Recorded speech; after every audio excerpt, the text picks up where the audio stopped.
paracha de cette semaine, parachat Shemot. Alors, on commence un nouveau chapitre. Alors, Abraham, Yitzhak, Yaakov, la semaine dernière, Yaakov Avinu a été enterré. Le peuple juif est arrivé en Égypte.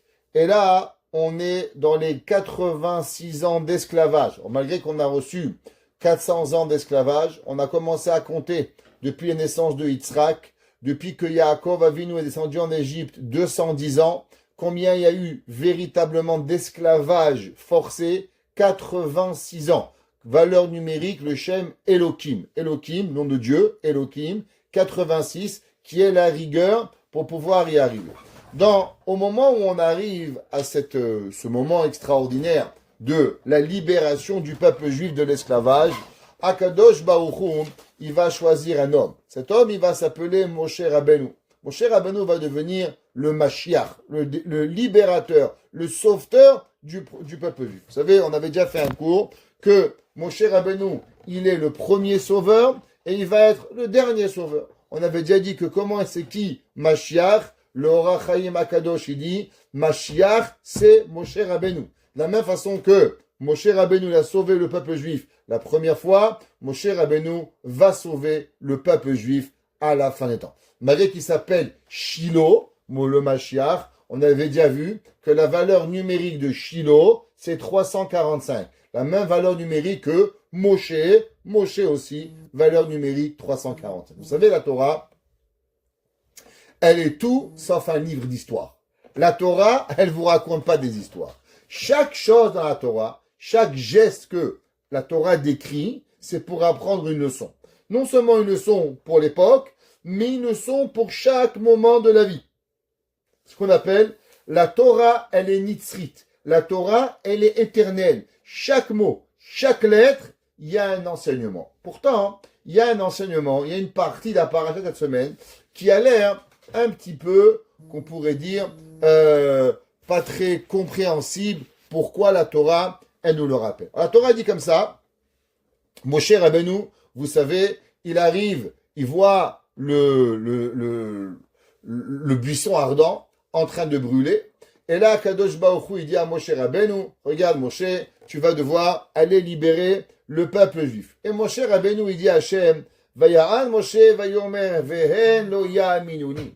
Et Moshe Rabbeinu, tu sais, Hachem, le peuple juif, il va pas me croire. C'est une très grande question. Vous savez, dans le peuple juif, il y avait un seul homme qui nous a toujours défendus, toute notre vie.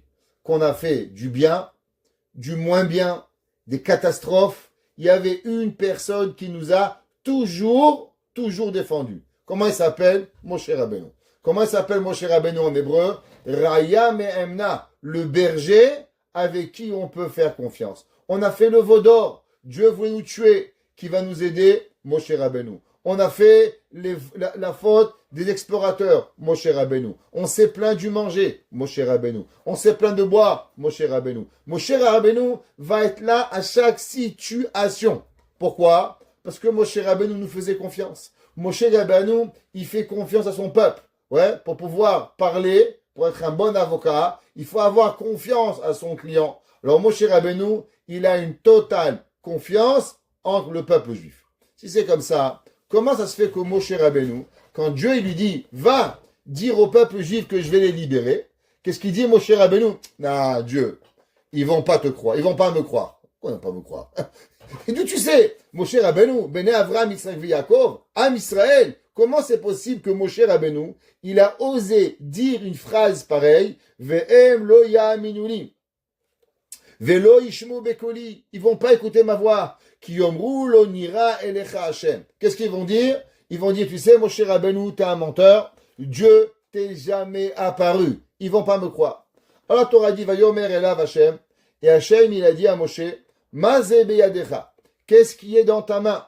Vayomer mate, il dit, j'ai un bâton dans ma main. Vayomer ashlichu arza, il lui a dit, jette le bâton par terre. Vaishlechu arza, il a jeté le bâton. Vaïl nachash, et le bâton va se transformer en serpent. Vayanos Moshe mipanav. Moshe, il va avoir peur, il va se sauver tellement il a eu peur de ce serpent. Vayomer Hashem et Moshe. Dieu il va dire à Moshe, Shalach yadecha ve'achaz biznavo. Attrape le serpent par la queue. Pourquoi la queue? Pourquoi pas la tête? C'est quoi la raison? Vaishlach yado, il a enlevé sa main. Vaichazek bo, vaïlemate bekapo. Et le serpent est redevenu un bâton. Les ma'an ya'aminu. Et il dit, afin qu'ils vont te croire, Kinira elecha Hashem Eloke avotam, Eloke Avraham, Eloke Yitzchak, Eloke Yaakov. Dieu y regarde. Tu vois, ce que je viens de faire, tu vas le refaire au peuple juif et ils vont te croire. C'est joli, c'est sympathique, mais a priori, en quoi ça nous touche à nous? C'est une belle histoire que Moshe Rabbeinu, il a eu un beau miracle qui s'appelle le miracle du bâton et le peuple juif, il a cru le Akadosh Baruch Hu. Vous savez que le Rambam, il écrit, et la Torah nous enseigne, que depuis le Mahamad Har Sinai, depuis qu'on a été sur le mont Sinaï, le peuple juif ne doute jamais de Dieu. Ça n'existe pas. Dans notre ADN, vous savez, il y a du sang. Ouais, il n'y a pas de l'eau. Si je vous coupe votre main, il y a du sang. Prenez tous les humains de la terre, je vous garantis, si je prends dans le bras de tous les humains, il y a du sang. Tous les 8 milliards d'êtres humains, ils respirent. Ça n'existe pas un être humain qui respire pas. Tu respires pas, t'es mort, mon frère. Il n'y a pas de possibilité. Pareil, l'ADN du peuple juif, après Matan Torah, après le don de la Torah sur le mont Sinaï, nous avons la Emouna en Akadosh Baruch Hu. Le Rambam, il écrit et il dit, tout juif qui doute de Dieu, c'est pas un juif. Je suis désolé de vous le dire. Le Rambam, il dit, un juif qui a un vrai doute de Emouna, faut se poser des questions. Est-ce qu'il est juif? Sûrement une grand-mère goy, il n'est pas juif. Pourquoi? La Emouna, elle est quelque chose qui a rentré dans le peuple juif. C'est fini. Alors, ce verset, il nous apporte rien. Pourquoi? Parce que moi, j'ai pas vu le bâton devenir un serpent et j'ai pas besoin de voir le bâton devenir un serpent pour avoir la Emouna. Ma maman, elle m'a dit quand j'étais petit, tu sais, mon fils, Israël Meir, il y a un Dieu. Je dis, maman, pas de problème, il y a Hachem. Tu sais, Hachem, il a dit, pas de problème, j'ai pas besoin de plus. Mon père, il m'a dit, ma mère, elle m'a dit, mon grand-père a dit à ma grand-mère, mon arrière-grand-père à ma grand-mère. Ah là, c'est pas bon, c'est fini. J'ai rien besoin de plus. J'ai pas besoin d'avoir des grandes théories que Hachem, il existe. Les gens qui ont besoin de grandes théories, deux choses. Ou ils sont pas juifs, je suis désolé de le dire, aussi clair, ça fait de la peine peut-être, mais c'est la réalité. Ou bien, c'est des gens qui ont des très grandes envies, et pour calmer leurs envies, alors ils ne veulent pas croire en Dieu. Qu'est-ce que ça veut dire? Vous savez, il y avait un jour un grand penseur, il s'appelle le Rav Dessler. Le Rav Dessler, il a dit pourquoi les gens, ils arrivent à la non-croyance dans Dieu. Pourquoi ils veulent pas croire en Dieu? Qu'est-ce qui dérange à l'humanité de croire en Dieu? Pourquoi? Ma maman, elle m'a raconté, elle m'a dit qu'il y a un grand chercheur en Amérique, il a fait une exposition de toute la galaxie solaire, toutes les planètes, il a refait le soleil, la lune, toutes les étoiles, il a fait une grande exposition avec exactement au millimètre près toutes les planètes, combien elles étaient sur une échelle extraordinaire. Et tous les grands chercheurs, ils sont arrivés, ils lui ont dit, waouh, incroyable, c'est beau, c'est magnifique. Waouh, combien de temps ça t'a pris pour faire ça? Elle dit, désolé, c'est pas moi qui l'a fait. Elle dit, c'est qui? Il dit, c'est le vent. Il dit, le vent. Il dit, oui, il était à la cuisine, j'étais en train de cuisiner, il est rentré le vent, il a pris du papier, il a pris de la couleur, et il a fait tout ça. Il dit, mais tu nous prends pour un idiot ou quoi? Je sais pas, vous faites pareil. Vous voyez toutes les galaxies du ciel, et vous dites qu'ils sont venus par hasard. Alors, si le par hasard, il a pu créer le vrai soleil, pourquoi il pourrait pas créer le par hasard, une petite boule de papier jaune? C'est pareil. Il leur a dit, si vous me croyez que c'est moi qui l'a créé, vous devez croire qu'Akadosh Baruch Hu, il a créé le monde. Il n'y a pas d'autre façon de pouvoir croire. Comme il y avait un jour un grand chercheur en Amérique, il a dit, si vous croyez qu'un ouragan peut rentrer dans un Home Depot et en sortir un Boeing 747, alors vous pouvez croire que le monde, il a existé avec l'évolution. Parce que les probabilités qu'un ouragan rentre dans un Home Depot et fabrique un Boeing 747 sont plus grandes que la probabilité de l'évolution. C'est incroyable et c'est vrai. Mathématiquement parlant, il y a plus de probabilités. Alors, en quoi la Torah ici, elle nous apporte cette histoire du bâton. Avant qu'on avance plus loin, on va étudier un petit peu ce soir une Mishnah dans Pirkei Avot. La Mishnah dans Pirkei Avot, elle est dans Perek He, Mishnah Vav. 5e chapitre, Mishnah 6. La Mishnah là-bas, elle parle des choses que Akadosh Baruch Hu, il a créées. Alors vous savez, il y a eu deux créations, je pourrais dire. Il y a eu la création chaque jour, dimanche, lundi, mardi, mercredi, jeudi, vendredi. Hachem, il a créé. Seulement, la Torah, la Mishnah nous dit que juste avant le Shabbat, Akadosh Baruch Hu, il a créé certaines choses. Qu'est-ce qu'il a créé en tout? 10 choses. Akadosh Baruch Hu a créé 10 choses juste avant l'entrée de Shabbat. Akadosh Baruch Hu, il a créé. Alors, je ne voulais pas tout vous les dire. Bon, si déjà je vois que les gens prennent des notes, alors je vais vous écrire. La Mishnah dit, qu'est-ce que Akadosh Baruch Hu, il a créé dans les 10 Ben Hashemashot, juste avant l'entrée de Shabbat. Dit la Mishnah, Ve'eluen, et les voici, Pi Haaretz, la terre qui s'est ouverte au moment de Bil'am. Vous savez, au moment de Korach, pardon, quand Korach il a fauté, la terre s'est ouverte. Que la terre a pu s'ouvrir et avaler Korach, la première. Pi Be'er, le puits que le peuple juif a bu pendant 40 ans. Imaginez-vous, 6 millions d'hommes et de femmes et d'enfants et d'animaux qui buvaient tous les jours d'un rocher. Vous êtes à poser une question, comment c'est possible? C'est un miracle qu'Hachem il a créé. Puis à Aton, 3, que la naisse de Bilam, elle a parlé. Comment un animal il peut parler? Comment un animal il a pu dire à Bilam, hé Bilam, pourquoi tu me frappes? Moi je sais pas, j'avais un chien, un chat, il m'a jamais parlé. En tout cas, les gens normaux, ça leur parle pas. Si un jour votre chat il vous parle, je vous dis, vraiment je vous aime bien, allez à l'hôpital tout de suite, c'est grave. Parce que là, vous entendez les voix. Les gens normaux, leur chien, leur chat, ils leur parlent pas. Mais Bilham Aracha, la naisse, elle a parlé. Akeshet, l'arc-en-ciel. Haman, la manne céleste qui est tombée. Amaté, le bâton. Hachamir, ce petit ver qui était capable de couper la roche. Aktav, l'écriture. Vehamirtav, et les lettres. Aluchot. Et il y en a qui disent aussi les démons, il y en a qui disent aussi l'emplacement de la place de Moshe Rabbeinu qui est magique, qu'on voit de loin et quand on s'approche de près, on ne la voit pas, le mouton de Avram Avinu, et il y en a qui disent aussi la première pince. Pour pouvoir créer une pince, il faut une pince. Vous ne pouvez pas créer un outil sans avoir une pince. Alors qui a créé le premier outil sur Terre? C'est Akadosh Baruch Hu qui l'a créé. Alors une des choses qu'on a, c'est le bâton. Alors, c'est quoi ce bâton que Akadosh Baruch Hu, il s'est marqué qu'il a créé? Il dit Rashi, dans Masechet Pirkei Avot, Ve'amate shel Moshe, shebo shem amefurash chakuk. Il dit Rashi, c'est quoi ce bâton qu'il a créé? C'est le bâton de Moshe Rabbeinu. Avec quoi Moshe Rabbeinu, pendant les 40 ans dans le désert, il va faire tous les miracles. Et dessus, il y avait le nom de Dieu. Ve'omed Hache Nitna le Moshe, jusqu'à qu'il donne à Moshe Rabbeinu. Pareil, le Targum Yonatan, Rabbeinu Ben Uziel, il dit que ce bâton, il a été créé Ben Hashemashot. D'où est la source de cela? La source de ça, elle est dans Pirkei des Rabbi Eliezer. Pirkei des Rabbi Eliezer, qui était Rabbi Eliezer Ben Urkenos. Alors, un petit peu un cours d'histoire. Il y avait un jour un grand maître, il s'appelait Elazar Ben Urkenos. Elazar Ben Urkenos n'était pas rabbin. Elazar Ben Urkenos était fils d'un des hommes les plus riches d'Israël.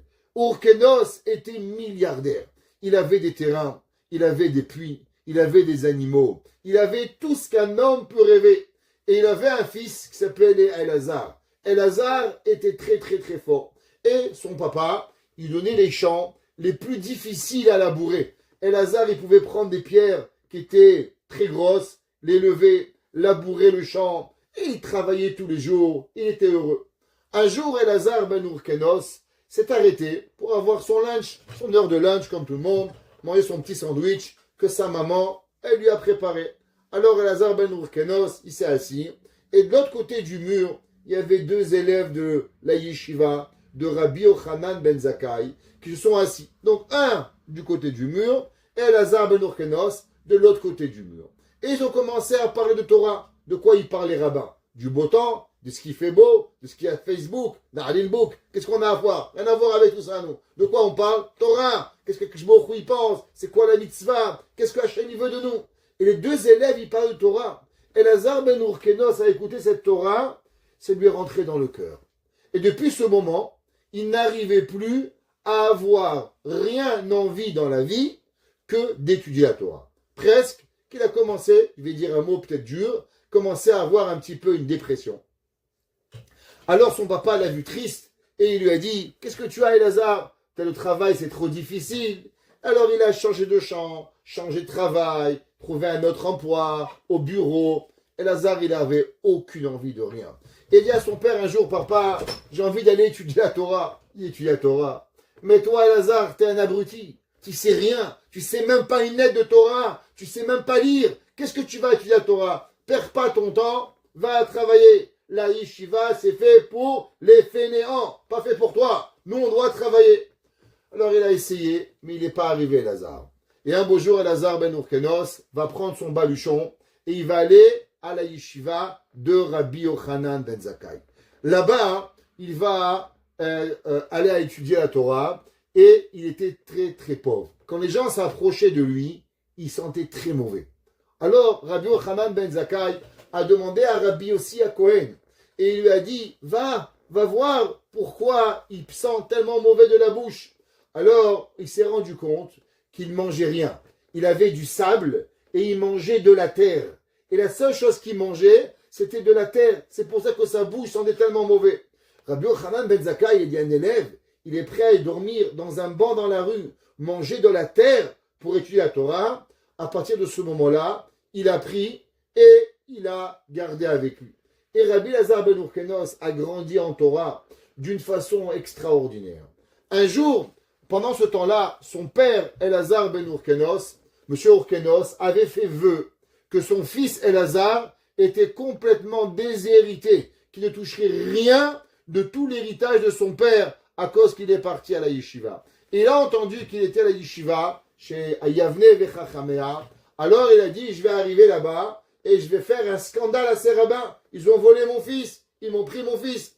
Alors Rabbi Yochanan, il a dit à Rabbi Lazar, va, prépare un beau cours de Torah et ce soir tu vas donner un grand chiour. Alors il a invité toutes les personnalités de Jérusalem, tout le monde, toute la ville de Jérusalem, tous les plus grands riches, Kalba Saboua, tout le monde était invité au chiour, au cours de Torah de Rabbi Elazar ben Urkenos. Et là, on a laissé une place pour Urkenos. Et au moment où Urkenos y rentre, il s'assoit devant, on dit qu'il y a un grand cours de Torah par un grand érudit ce soir. Alors il rentre, et qui c'est qui rentre? Un rabbin avec une grande barbe blanche. Et il fait un cours majestueux, quelque chose que tout le monde était épaté. Alors il va le voir, Rabbi Yochanan, et nous, Monsieur Urkenos, qu'est-ce que vous pensez de cet élève? Il dit, waouh, cet élève, il est incroyable, sa Torah, elle est magique, j'ai tout compris, c'était tellement profond. Il dit, dis-moi, est-ce que si votre fils, il deviendrait comme ce monsieur-là, alors vous accepterez que votre fils, il va à la yeshiva? Il dit, rabbin, mon fils, il est bête, mon fils, il comprend rien, mon fils, il n'a pas de connaissance en Torah. S'il deviendrait juste un dixième de lui, bien sûr que je l'aurais envoyé à la yeshiva. Il lui a dit, Rabbi Yochanan, va embrasser, parce que c'est ni plus ni moins que ton fils Rabbi Elazar ben Urkenos. Et quand il a vu son fils de Torah, alors il a dit, j'enlève le vœu que j'ai fait, et maintenant tout mon argent, je te le donne. Et Rabbi Elazar, il a dit, papa, je ne suis pas intéressé à avoir aucun argent, juste laisse-moi étudier la Torah toute ma vie. Il va devenir Rabbi Elazar ben Urkenos, il va devenir le beau-frère, ni plus ni moins que de Rabban Gamliel, le prince d'Israël. Il va devenir un géant de la Torah. Il va écrire ce qu'on appelle le Pirkei des Rabbi Elazar. Et dans le Pirkei des Rabbi Elazar, il y a énormément de secrets kabbalistiques de la Torah. Et là-bas, il ramène, qu'est-ce qui s'est passé avec ce bâton? D'où il vient le bâton de Moshe Rabbeinu qui est arrivé? Alors il dit comme ça, Rabbi Levi Omer, il dit Rabbi Levi, Amate Shenivra ben Hashmashot, le bâton qui a été créé juste avant Shabbat, Nimsar le Adam Arishon Began Eden. Il a été donné à Adam Arishon dans le Gan Eden. Alors, il faut savoir que Adam Arishon, il a été sorti du Gan Eden, d'après le Pirkei de Rabbi Eliezer, avant Shabbat. Donc, Akadosh Baruch Hu, il va créer le bâton de Moshe Rabbeinu juste quelques secondes avant que Adam Arishon soit expulsé du Gan Eden. Et il va sortir avec ce bâton.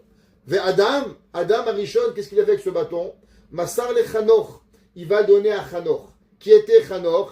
Chanoch, il faut savoir, c'est le premier humain à devenir ange.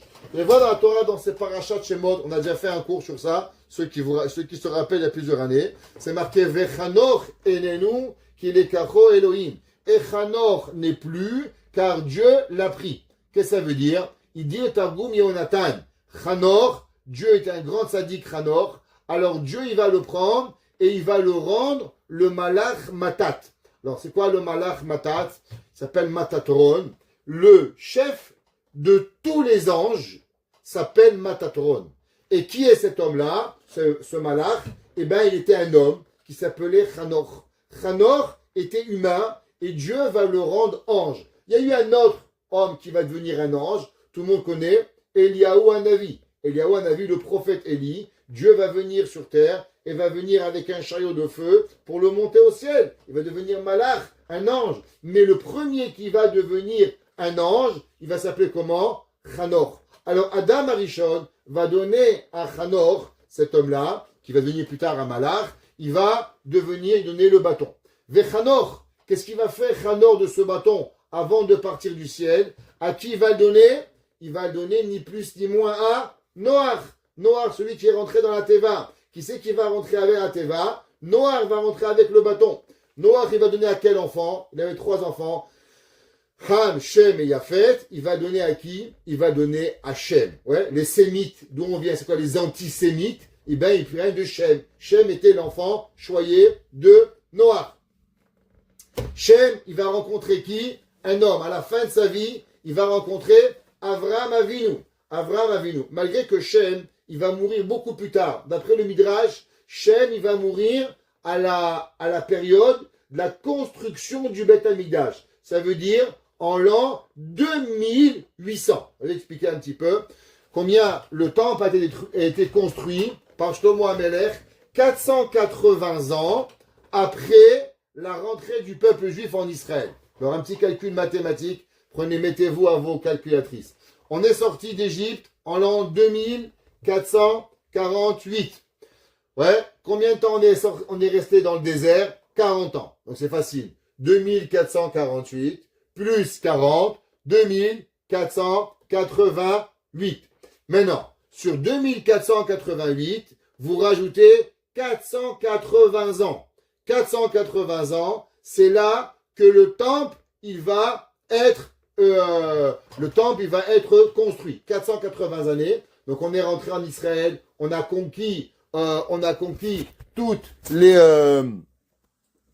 terres et on a été en 480 ans. Alors on est 2488 plus 480, ça vous donne 2968 ans. C'est là que le temple a été construit. Donc si vous voulez faire un petit calcul, c'est très sympa. Vous savez que le deuxième temple, depuis, il va durer 410 ans, le temple. Et après, il va y avoir 70 ans encore d'exil. Alors 410 plus 70, ça vous donne combien? Encore 480 années. Exactement, qui va avoir 480 ans. Et après, vous avez 420 ans. Et là, vous avez la destruction du deuxième temple. Très intéressant. 480 et 480. Shem ben Noach va mourir seulement en l'an 2992. D'après certains, 2968. D'après certains, seulement aux 3000 millénaires, c'est là, à la fin du règne de Shlomo HaMelech, qui va mourir Shem. Donc il va prendre ce bâton, mais même quand il était vivant, il va le donner à qui? Il va donner à Adam Harishon. Adam Harishon va donner à Yitzhak, et Yitzhak va donner à qui? À Yaakov. Vous allez me dire d'où je sais. C'est simple.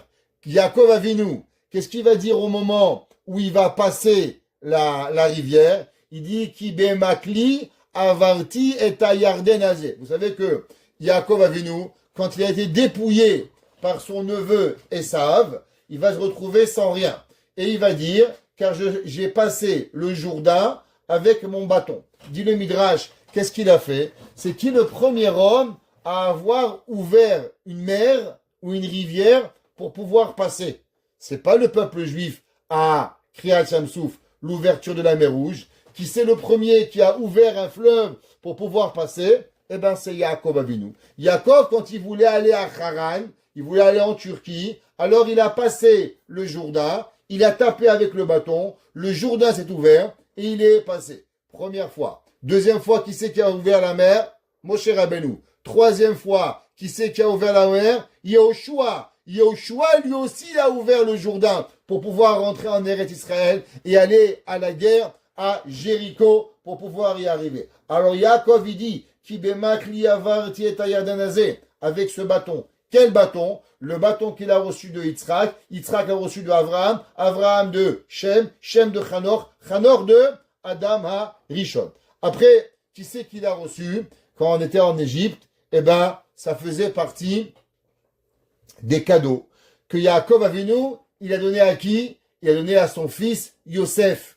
Maintenant, il faut savoir que quand Yosef est décédé, alors le palais de Yosef a été pillé. Alors, je ne sais pas si vous savez un petit peu historiquement qu'est-ce qu'on faisait avec les pharaons. Ceux qui ont un petit peu appris l'archéologie, vous savez que les pharaons, on les prenait et quand on les enterrait, alors on prenait tous leurs trésors et on les enterrait avec eux. C'est pour ça que les pilleurs de pyramides et de sarcophages, pourquoi ils voulaient trouver les cercueils des rois égyptiens? C'est parce que là-bas, il y avait tous leurs trésors. C'était comme ça la coutume. Mais, vous savez que Yosef n'a pas été enterré. Il était enterré où? Dans le Nil. Donc, qu'est-ce qu'on a fait avec tous ces trésors des rois d'Égypte? Alors, ils ont été pillés. Ils ont été amenés chez Paro. Maintenant, quand on est arrivé chez Paro, qu'est-ce qu'on a trouvé là-bas? On a trouvé aussi un bâton que personne ne comprenait. Qui c'est qui était assez intelligent pour comprendre que ce bâton, il était un petit peu spécial? Alors, ni plus ni moins que Yitro. Ouais, pas Yitro de bonheur. Yitro. Yitro qui était conseiller du roi Paro. Alors, il a pris ce bâton, et il a vu des inscriptions dessus. Alors, il a pris ce bâton, et il est parti avec lui Yitro. Quand Yitro il a pris ce bâton avec lui, il a pris et il a mis dans le parterre. Ouais, il a mis dans le parterre. Maintenant, au moment où il a mis dans le parterre, qu'est-ce qui est arrivé? Le bâton, plus personne pouvait s'en sortir. Ça vous rappelle un petit peu Merlin l'Enchanteur? Ben l'histoire elle vient de là-bas, ok? Et personne, tout le monde essayait de soutirer le bâton. Personne n'arrivait à enlever le bâton.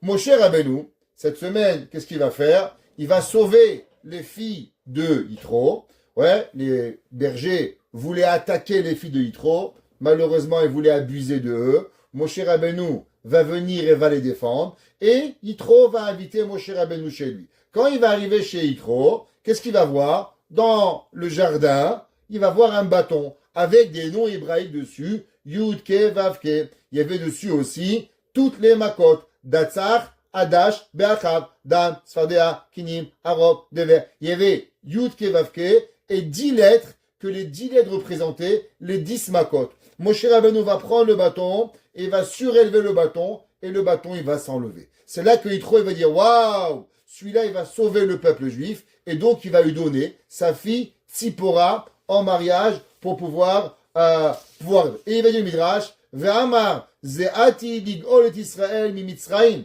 lefichach natan lo et Tzipora lebito. C'est pour ça qu'il va lui donner Yitro va lui donner sa fille en mariage. Donc Merlin l'Enchanteur, ils ont rien inventé, Hollywood, rien inventé, tout dans la Torah pour pouvoir, il n'a pas gravé une épée, il y avait le bâton de Moshe Rabbeinu. Donc maintenant, qu'est-ce que ça veut dire que Dieu il demande à Moshe Rabbeinu, qu'est-ce que tu as dans la main et pourquoi tu as tu as ce bâton, et Moshe Rabbeinu lui répond le bâton, et le bâton va devenir le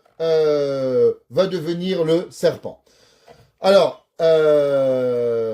c'est marqué dans le Midrashi. Avant qu'on continue, il y a un Rashi très intéressant. Rashi dit comme ça, que vous savez que Moshe, il y a Adam Arishon, ouais. Adam Arishon était, avant la faute, un homme d'une intelligence extraordinaire. Pourquoi? Parce que il va donner tous les noms à tous les animaux, le nom à tous les animaux de la terre. C'est Hachem qui demande, il a demandé aux anges, les anges vont pas arriver à le faire, et Adam Arishon va arriver. Et il dit Rashi, Ve'af alpi shenitna bodea. Pardon, excusez-moi. Alors, il dit Rashi, qu'est-ce que ça veut dire? Adam Arishon, avant la faute, il avait une grande sagesse. Likrot lo shemot. Lo natan bo yetzer hara ad achlo min ha'etz. Il dit Rashi, Dieu ne lui a pas donné le yetzer hara jusqu'à qu'il a mangé le fruit interdit. Venichnas bo, il est rentré dans lui le yetzer hara pour savoir entre le bien et le mal. Alors, un de nos grands maîtres s'appelle le Nezer HaKodesh. Il dit, qu'est-ce que ça veut dire, ce Rashi, qu'il n'y avait pas de Yetzer Hara jusqu'à que Adam Arishon il a mangé. Alors, vous savez, il y a une grande question. Si Adam Arishon n'avait pas de Yetzer Hara, alors comment c'est possible qu'il a fauté? S'il n'y a pas de Yetzer Hara, on ne peut pas fauter. Donc, si on n'a pas fauté, donc il n'a rien fait. Donc, ça veut dire quelque chose qui tourne pas rond. Alors, est-ce que Adam Arishon avait un Yetzer Hara ou Adam Arishon n'avait pas de Yetzer Hara? Le Nezer HaKodesh, basé sur ce Rashi, il dit qu'en vérité, il y a deux choses. Il y a le Yetzer Hara extérieur et il y a le Yetzer Hara intérieur. Adam Arishon, bien sûr qu'il avait un Yetzer Hara. C'est comme, par exemple, je vous pose une question. Vous avez une flamme, ok? Une flamme est devant vous. Vous pouvez mettre le doigt sur la flamme si vous voulez. Est-ce que vous allez le faire? Non. Est-ce que vous avez le libre arbitre? Oui. Est-ce que vous allez le faire? Non. Pourquoi? Parce que tout le monde comprend qu'on était petit, on a touché un jour le feu, aïe, on a pleuré. Depuis, tu touches plus le feu, mon frère. Il y a personne qui dit, ouais, moi j'aime bien toucher le feu, je me brûle le doigt. Tu veux pas te brûler, tu veux pas avoir mal. Qu'est-ce que ça veut dire? Ça veut dire qu'il y a des choses extérieures que tout le monde comprend. Le Koach Aprira. Il n'y a pas des gens normaux qui vont mettre la main, se brûler la main pour se faire un kiff. Ouais, à part des gens fous. C'est à l'hôpital juif, c'est au 5e étage, les débiles mentales. Les gens normaux, ils font pas ça. Les gens normaux, ils mangent des bananes, ils mangent du chocolat, ils mangent des glaces, ils profitent, ils vont au soleil. Ils vont pas se brûler la main. Pourquoi? Parce que la douleur, elle est claire. C'est bien et c'est mal. Manger une glace, c'est bien. Aller promener dans une forêt avec ta femme et tes enfants, c'est très bien. Faire des bêtises, tu sais pas trop si c'est permis. Avant, le Yetzer Hara était extérieur. Au moment où on a mangé le Etz Hadaat, qu'est-ce qui s'est passé? C'est là que le Yetzer Hara, il est rentré à l'intérieur de nous. Reprenons le Rashi. Qu'est-ce que Rashi dit? Venichnas bo. Il est rentré dans lui, Yetzer Hara. Ça veut dire, il dit le Nezer HaKodesh. Avant, le Yetzer Hara était extérieur, comme le feu, bien et mal. Le glaçon et le feu. Le glaçon, c'est froid, le feu, c'est chaud. C'est pas compliqué à comprendre. Le Yetzer Hara était extérieur. Seulement à la fin, qu'est-ce qui est arrivé? Le Yetzer Hara est arrivé que l'homme, il a malheureusement, il a intégré un Yetzer Hara, que le Yetzer Hara maintenant, on peut plus différencier entre le bien et le mal. Le Talmud, dans Masechet Kiddushin, page 30b, il dit la chose suivante. Yitzro shel Adam mitgaber alav bechol yom. Le Yetzer Hara, tous les jours, il se renouvelle et il devient de plus en plus fort. Ça veut dire que vous avez connu le Yetzer Hara hier, c'est bien. Vous avez gagné hier, très bien. Mais aujourd'hui, il est encore plus fort. Et Sofé, chez Nehemar, et tous les jours, la Gemara dit, Umevakesh Hamito.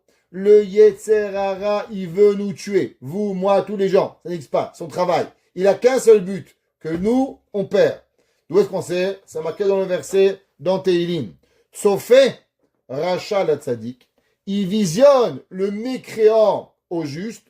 Umevakesh le Hamito. Et il demande de le tuer. Ve'ilmale akadosh baruchu ozro. Et la Gemara dit, si c'est pas que Akadosh Baruch Hu, il aide, En Yacholo, on peut rien faire. Ça veut dire que le Yetzer Hara, comment on peut arriver? C'est seulement par l'aide divine qu'Akadosh Baruch Hu. D'où est-ce qu'on sait? C'est marqué Elohim, Lo Ya'azvenu Beyado. David Amelech, il dit, il y a une promesse que Akadosh Baruch Hu, il fait que il va nous aider.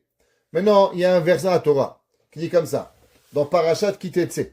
Kitetse la milchama al oivecha, unetano Hashem elokecha beyadecha. Traduction. Kitetse la milchama al oivecha. La Gemara dit quand tu vas en guerre contre ton ennemi.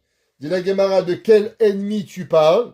Dit la Gemara, c'est le Yetzer Hara. Quand l'homme il va en guerre avec le Yetzer Hara, alors on est à No Hashem Elokecha biadecha. Dieu il te promet que tu vas gagner. Tu vas en guerre, ça marche. Il y a une grande question.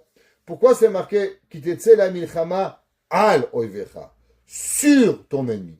Ça aurait dû être écrit be oivecha, contre, avec. Qu'est-ce que ça veut dire al? Le mot al, grammaticalement, il veut rien dire. Par exemple, on dit al ha-shulchan, sur le shulchan, à la roche, sur la tête. Ouais. Mais quand je vais avec quelqu'un, on dit be yadecha, avec la main. Kitetse la milchama be oivecha, quand tu vas avec ton ennemi. Ça veut dire al oivecha, sur ton ennemi. Cette question a été demandée par plein de chachamim, plein de commentateurs, et j'aimerais vous partager avec vous une explication de Rabbi Yoshua de Belz. Rabbi Yoshua de Belz, il dit, qu'est-ce que c'est le Yetzer Hara?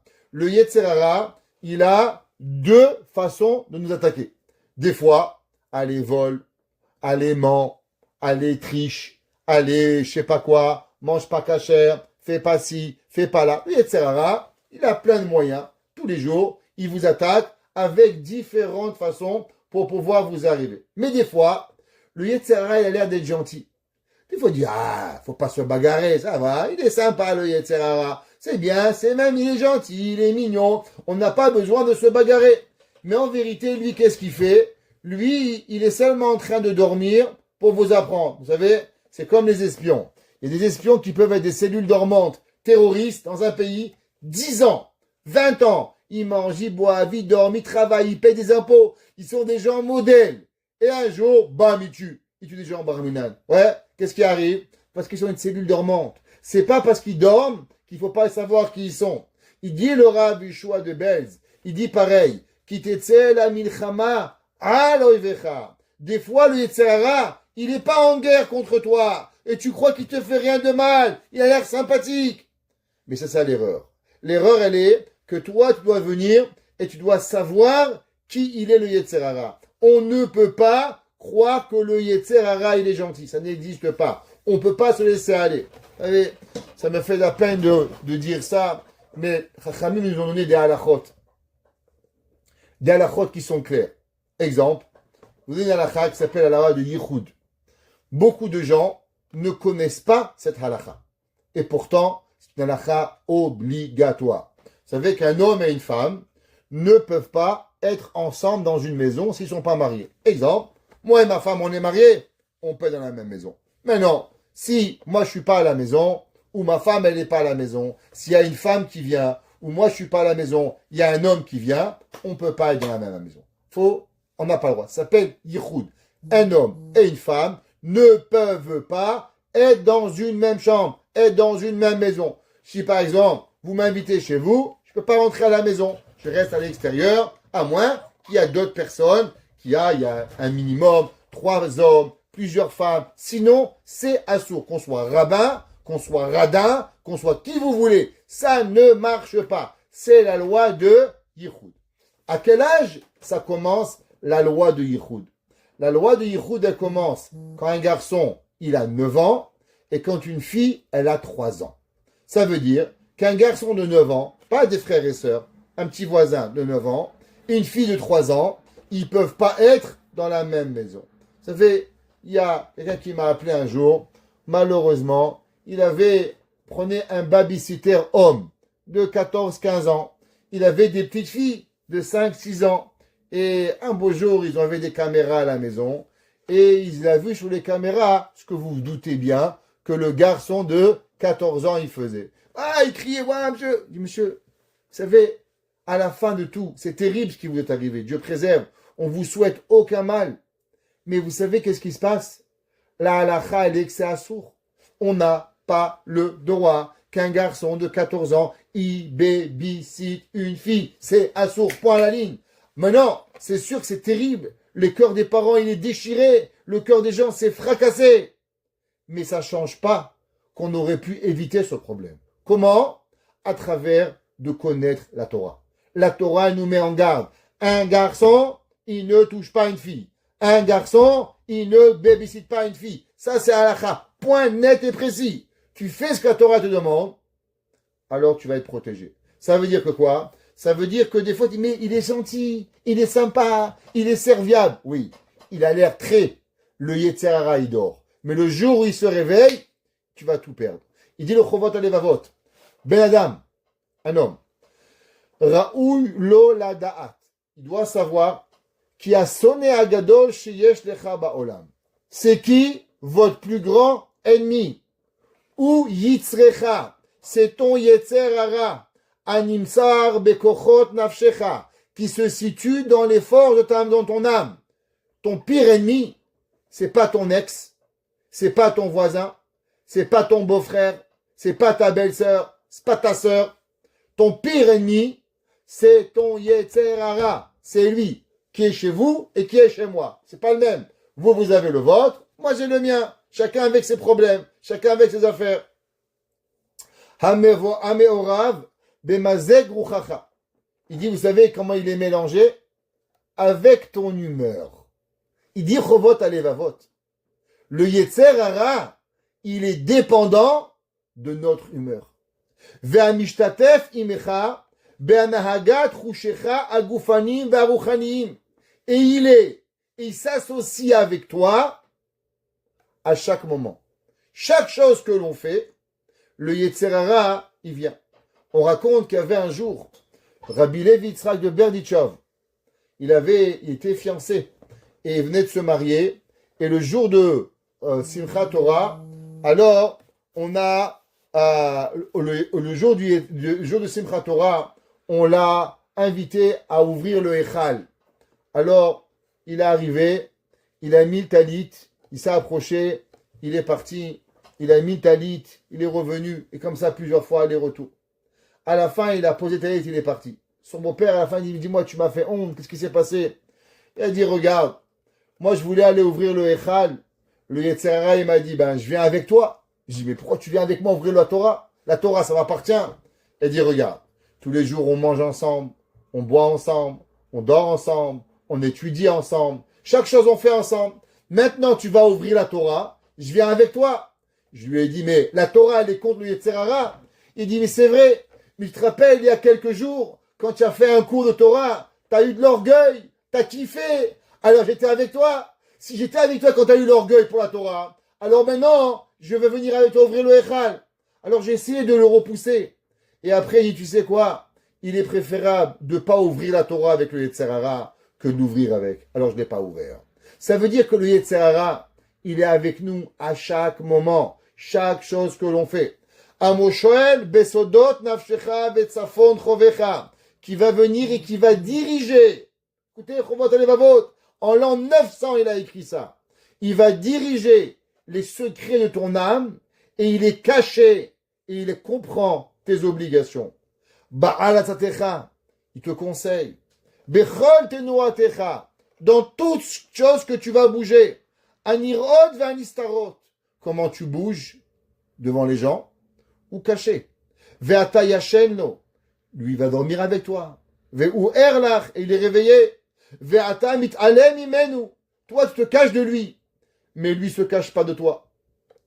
Et il continue, et il dit que chaque chose que l'on fait, le Yetzer Hara, il est avec nous. Maintenant, c'était quoi le bâton? Le bâton, il avait le nom de Dieu dessus. Pourquoi il avait le nom d'Akadosh Baruch Hu? Parce que Akadosh Baruch Hu, il a voulu nous faire comprendre qu'en vérité, si on n'est pas avec Hachem, on ne peut rien faire. L'homme, il doit vivre avec Hachem. Si vous voulez réussir, et c'est l'erreur de tout le monde, si on veut réussir dans n'importe quoi, mariage, vacances, sorties, toutes choses, je vous le dis, priez. Le problème, c'est que les gens ne prient pas. Les gens disent, ça va, je vais juste en vacances. Ben, les vacances peuvent être un rêve, ou les vacances peuvent être un carnage. Tu sais quelle différence ça va être?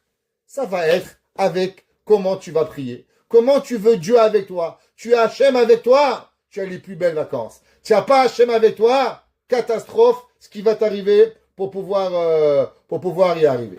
Maintenant, si c'est comme ça, on va comprendre une Mishnah. La Mishnah, elle dit, Im en ani li mili. Il dit, Hillel, dans la Mishnah, si c'est pas Im en ani li mili, si c'est pas moi pour moi, alors qui?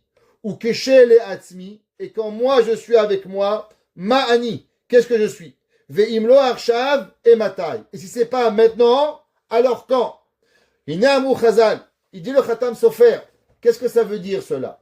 Vous savez, il dit, il y a beaucoup de gens qui pensent que peut-être qu'il faut rien faire au Yetzer Hara, puisque Dieu il va vous aider, alors faites rien. Puis Dieu, puisque Hachem à la fin on a besoin d'Akadosh Baruch Hu, alors peut-être qu'on devrait rien faire et que Dieu de lui-même il va enlever le Yetzer Hara. Il dit le Khatam Sofer, qu'est-ce qu'elle dit la Mishnah? Im en ani li mili. Si c'est pas moi qui va combattre le Yetzer Hara, alors qui va le faire? Ça veut dire que c'est vrai que Akadosh Baruch Hu, il peut vous aider. Mais si vous prenez pas le Yetzer Hara et vous prenez pas l'arme pour aller en guerre, vous allez pas pouvoir gagner. La seule chose qu'il faut faire, il faut que l'homme, il comprenne qu'il a besoin d'abord lui-même de faire et par la suite, il doit venir et il doit demander l'aide d'Akadosh Baruch Hu. Maintenant, pourquoi Moshe Rabbeinu, il a eu le bâton? Vous savez que Moshe Rabbeinu, il était le Gilgoul de Adam Arishon. Adam Arishon et Moshe Rabbeinu, c'est la même âme. C'est exactement. C'est pour ça que Adam Arishon, quand il a fauté, il a mis en péril des millions d'êtres humains. Qui c'est qui va réparer ces millions d'êtres humains? C'est Moshe Rabbeinu. Avec la sortie d'Égypte, il va venir et il va arriver. Seulement, qu'est-ce qui s'est passé? Juste on doit avancer un petit peu. Que Moshe Rabbeinu, qu'est-ce qu'il dit à Dieu? Vehem lo ya'aminuli. Qu'est-ce que ça veut dire que Vehem lo ya'aminuli? C'est que Moshe Rabbeinu, il dit à Dieu, tu sais Hachem, le peuple juif, il est tellement dans le péché, il a fait tellement de Averot, c'est qu'il peut plus se réveiller, il peut plus rien faire, il est tellement bas qu'il n'a pas de force pour pouvoir y arriver. Qu'est-ce que Dieu il lui dit à Moshe Rabbeinu? Le bâton. C'est quoi le bâton? Le bâton, c'est de faire un effort. Ça veut dire quoi faire un effort? Quand un homme il a un pied cassé, il prend des béquilles. Quand un vieux il est fatigué, il prend un bâton pour avancer. Quand quelqu'un il veut céder, qu'est-ce qu'il fait? Il prend un bâton. Le bâton, ça représente l'effort que l'homme il doit faire. C'est vrai que Akadosh Baruch Hu, il va vouloir vous aider. C'est vrai que Akadosh Baruch Hu, l'homme il a. Quelle est la force du bâton? La force du bâton, elle est que les gens, à travers les siècles, on a toujours essayé d'avancer. Et on avance, et on avance, et on avance pour pouvoir y arriver. Maintenant, vous savez que pourquoi on est arrivé en Égypte? Pourquoi on est arrivé dans l'exil d'Égypte? C'est marqué dans le Harizal. Vous savez comment il s'appelait Paro? Vous avez déjà vu les films de Ramsès et de Moïse, les 10 commandements. C'est quoi le symbole de Pharaon? Le serpent. Pourquoi le serpent? Parce que Paro représente le Nachash. Qui c'est qui a fait tomber Adam Arishon? Qui c'est qui a fait fauter Adam? Le serpent. Qui c'est qui doit de nouveau être plus fort que le serpent? Adam. C'est qui? Moshe, qui est le Gilgoul de Adam. Alors il va revenir en Égypte et il va revenir maintenant pour être plus fort que qui? Que Paro. Il est le serpent. Alors si c'est comme ça, Moshe Rabbeinu il dit, Hachem, le peuple juif il va pas y arriver. Dieu dit, qu'est-ce que tu as dans la main? Il dit un bâton. C'est quoi le bâton? Il dit, jette-le. Le bâton c'est quoi? C'est le serpent. En un mot, si l'homme il se laisse tomber par terre, vous savez qui c'est qui vient vous prendre quand vous êtes par terre? Quand vous êtes par terre, c'est le Yetzer Hara. Le Yetzer Hara, quand vous tombez, alors il vous prend. Le Yetzer Hara, le serpent, il vient, il devient un serpent, il veut vous manger. Alors comment on y arrive? Vous savez, des fois on va attraper le serpent par la tête. Mais quand on prend le serpent par la tête, qu'est-ce qui nous arrive? Eh bien on se fait manger la main. Mais pourquoi? Quand on va de face à face avec le serpent, on n'y arrive pas. Mais souvent, on n'y arrive pas à tout à faire. Alors vous savez qu'est-ce qu'on doit faire? Une petite chose. Dis-moi, rabbin, un Shabbat, j'y arrive pas. C'est quoi? Tu peux allumer des bougies. Commence. Tu peux faire le kidouche. Commence. Tu peux faire des chalotes. Commence. Tu peux pas utiliser le téléphone le vendredi soir. Commence. Qui a dit qu'il faut tout faire? Moshe dit, mais comment on donne la Torah? La Torah c'est énorme, la Torah c'est grand. Des esclaves, ils vont jamais y arriver. Il t'a raison. Ça c'est le serpent. C'est ce qu'il dit le serpent. Le serpent, il a dit à Adam Arishon, faut que tu sois ou Dieu ou rien. Qu'est-ce qu'il a dit le serpent à Adam Arishon? Il a dit, regarde Adam Arishon, mange le fruit et tu deviendras un Dieu. Qu'est-ce que ça veut dire? Il dit, tu sais Adam, rester un humain, c'est pas intéressant. Qu'est-ce que tu dois devenir? Dieu. En un mot. Ou tu es au summum, ou ça vaut pas la peine de faire rien du tout. Ça, c'est ce que le serpent, il veut. Moshe Rabbeinu, il a dit, Hachem, le peuple juif, il peut pas, Loya Aminouli, ils vont pas arriver. Hachem, tu as raison. Si tu penses tout faire, tu feras rien. À l'inverse, si tu prends le serpent par la queue, qu'est-ce que ça veut dire de prendre par la queue? Tu commences par les petites mitzvot. Tu arrives, pour pouvoir y arriver, alors tu vas arriver. Et on terminera avec une chose. Qu'est-ce que ça veut dire la sagesse? Comment on établit la sagesse dans la Torah? Ezeu chacham haroe tanolad. Dit la Mishnah, qui est l'intelligent? L'intelligent, elle est celui qui voit le futur.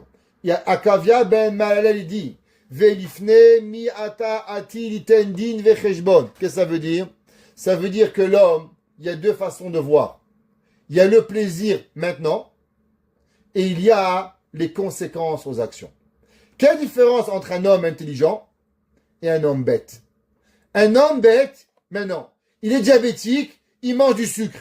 Dans une demi-heure, tu vas être à l'hôpital. Ouais, mais c'est bon. Ok, c'est un homme bête. Un homme intelligent, il comprend. Je vais manger du sucre, je vais à l'hôpital, je vais vivre, voir mes enfants, voir ma famille, voir mon père, voir ma mère. Je suis intelligent, je veux voir. Comment l'homme, il combat le Yetzer Hara? Vous savez comment on combat le Yetzer Hara? En se rappelant toujours la fin. Quand on voit le départ, alors on ne peut pas combattre.